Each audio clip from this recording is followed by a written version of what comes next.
일미 전문가, 트럼프, 판문점서 한미훈련 중단 약속 안 해? 북한이 미국과의 비핵화 실무 협상을 앞두고 다음 달로 예정된 한미연합훈련을 비난하고 나선 가운데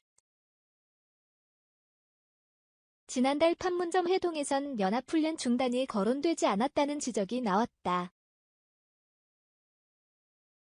해리 카지아니스 미 안보 싱크탱크 국가이익센터 한국 담당 국장은 21일 현지 시간 폭스뉴스 기고문에서 내가 대화를 나눈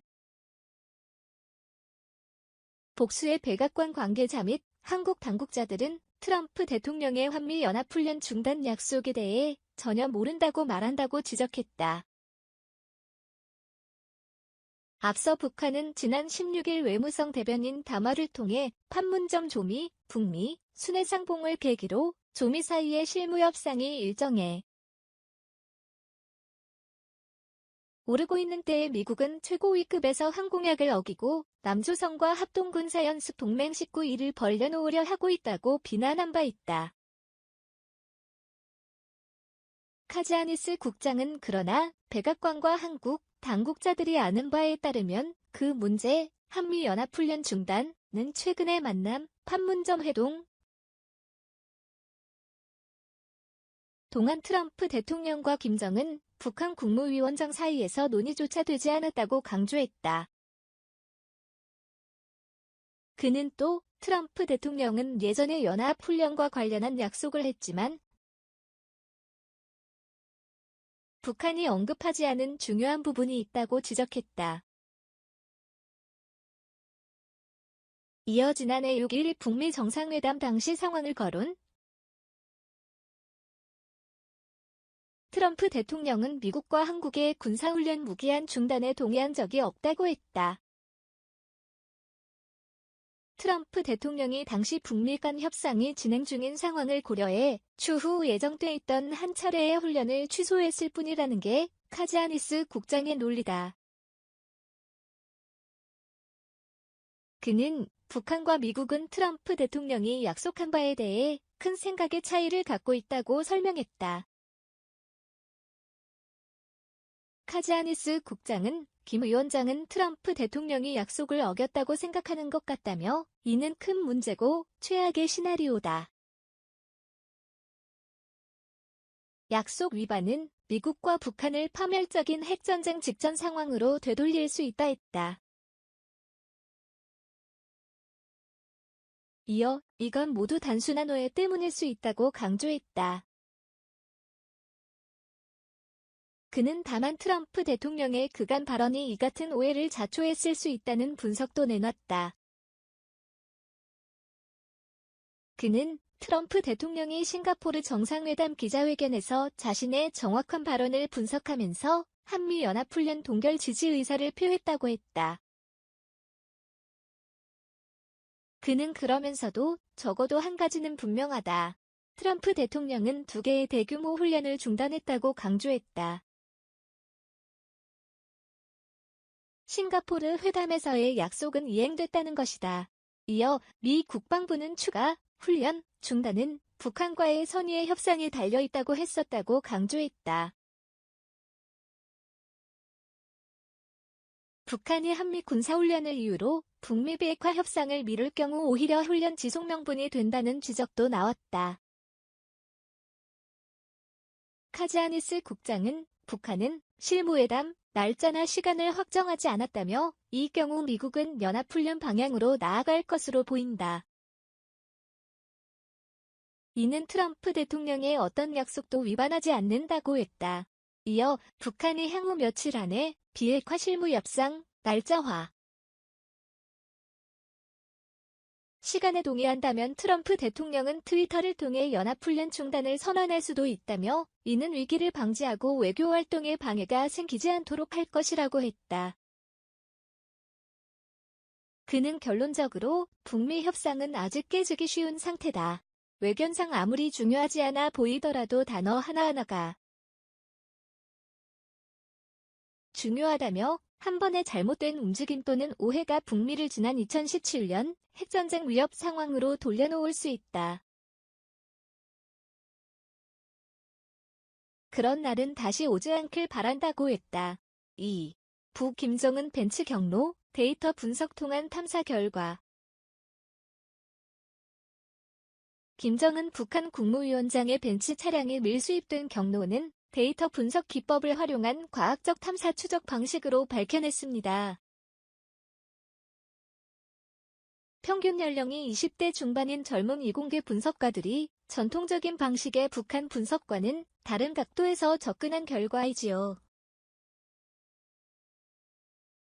미국의 비영리 안보 싱크탱크인 선진국방연구센터 C4S의 제이슨 아터번 선임연구원은 최근 발표한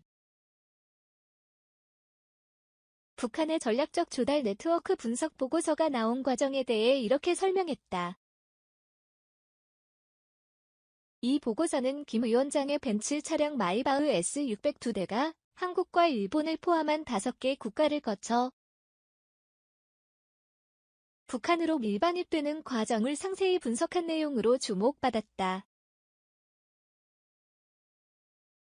19일 현지 시간 워싱턴의 C4S 사무실에서 동아일보와의 인터뷰에 응한 아터번 선임 연구원은 지금까지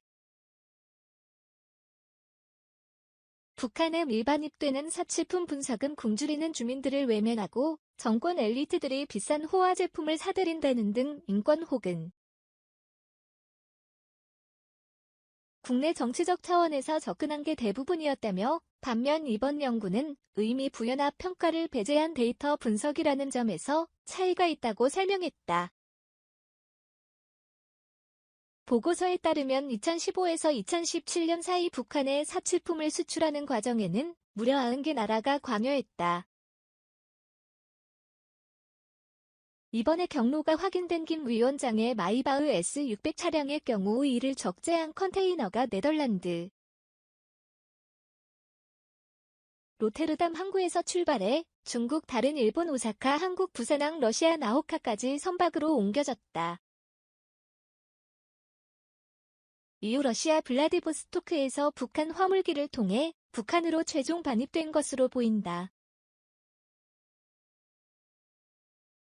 아터번 선임연구원은 이 차량이 네덜란드에서 최초 선적됐을 때부터 여러 기업들이 북한행을 계획하고 움직인 것으로 본다고 말했다.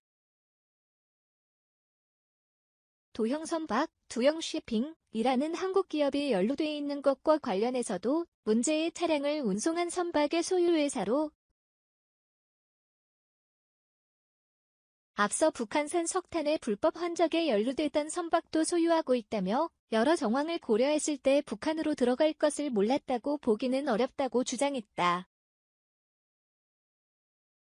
북한 외에도 이란, 시리아 등으로 제재 품목을 밀반입하는 기업들은 선박의 자동 식별 장치 AIS를 끄고 마셜제도 같은 곳에 등록해서 존재를 숨기는 등 공통점을 보인다는 게 그의 설명이다. 다만 그는 개별 기업들의 사례가 정부 차원의 개입으로 곧바로 이어지지는 않는다며 한국 정부의 연루 가능성에 대해서는 선을 그었다. 그는 북한의 사치품 수입 제재에 대해 사치품은 개념 자체가 매우 주관적이고 나라마다 분류와 정의가 다르다며 유엔 제재 대상으로 올랐을 때부터 그 정확한 범위와 대상을 놓고 혼란이 적지 않았다고 지적했다. 이런 문제의식을 바탕으로 북한의 사치품을 제대로 한번 파악해볼 필요가 있다고 느꼈다는 것. C4S는 각 브랜드의 럭셔리 라인 분류 여부, 기준 가격대, 소비 시장에서 받아들여지는 인식 등을 종합적으로 판단했다. 1대당 가격이 50만 달러, 약 5억 8,800만 원에 이르는 벤츠의 최고급 모델은 사치품이라는 데 이견이 없어 곧바로 경로 분석에 들어갔다고 한다. C4S는 이번 보고서를 낸 이후 이름을 밝히기 어려운 여러 나라의 각종 기관에서 연락을 받았다고 한다. 그는 비영리 단체로서 우리의 목표는 정부를 포함한 기관들이 제재를 이행하고 불법 행위를 감시하는 데 도움을 주는 것이라며 이들에게 직접적으로 제공하는 비공개 보고서도 많다고 설명했다. 그는 북한은 데이터가 부족해 분석이 쉽지 않은 국가라며 그럼에도 불구하고 북한은 데이터 과학의 관점에서도 매우 흥미로운